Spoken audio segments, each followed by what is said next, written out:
Okay guys, so today I'm going to show you how to pair up your MHD device to your car.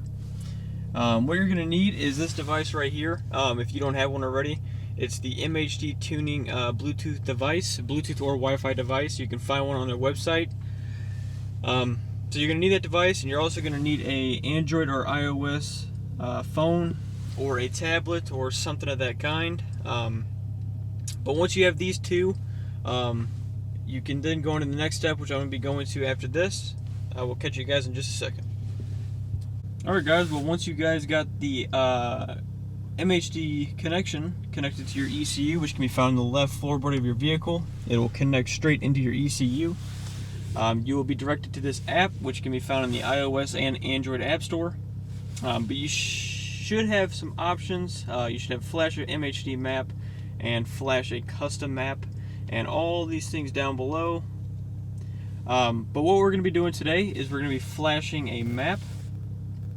This is connecting to the DME. So for you to get to this page right here, you're going to have a license, which can be found in their MHD website. Mine only costed $123. The app is completely free. So what you're buying is the MHD iOS connection, and you're also buying the license. So depending on what mods you have installed in your car, I went straight stage 2. So I have a catless downpipe and a upgraded charge pipe. So I went stage 2 running 93 octane. But right now I am stage 2 plus running 93 octane.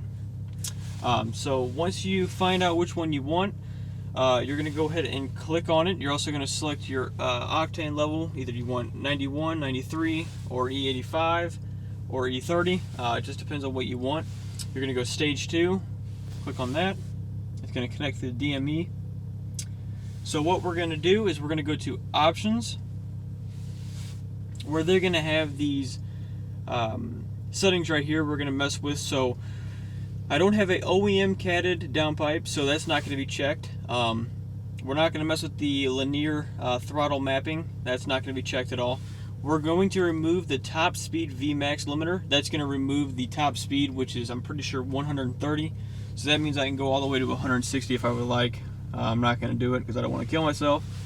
But there's that. You're also going to have the exhaust burble. By default, it's going to be turned off. So I'd turn it on if I were you. If you don't want the burbles, then completely go for it. If you're just really wanting the power, then that's perfectly fine. But here is my exhaust burble settings. I have the duration for base, so comfort mode, completely turned off. I have it only enabled in sport, which is 2.5 seconds, and it goes for a long time and it gets really annoying. I have the aggressiveness on hard. There is other options. If I click on this, you got the medium, soft, hard, and OEM style. Hard is ridiculously loud. There's going to be a video at the end of this showing the hard burble. Soft and medium is okay. I feel like they're the same burbles. OEM is just little snap, crackle, pop. They're pretty quiet. So I'm going to go and leave this on hard.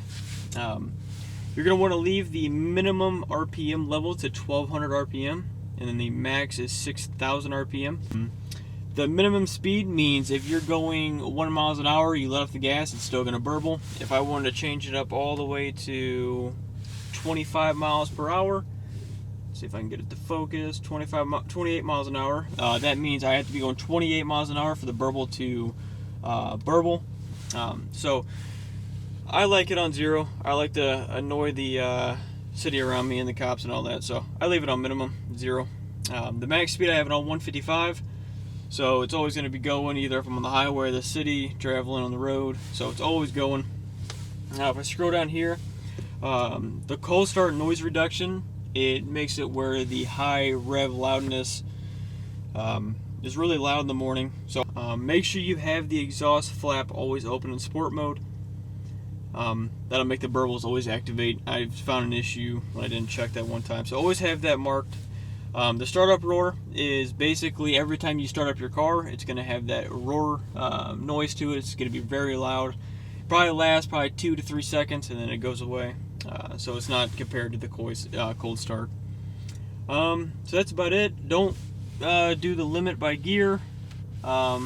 You don't got to worry about this. Oh yeah, the coolant target, have that selected on sport mode, the sport, so your car is always cool.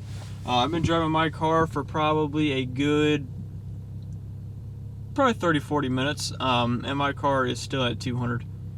So that's where I leave it if I were you, and it'll stay around there. So have it on sport mode, and then you should be good.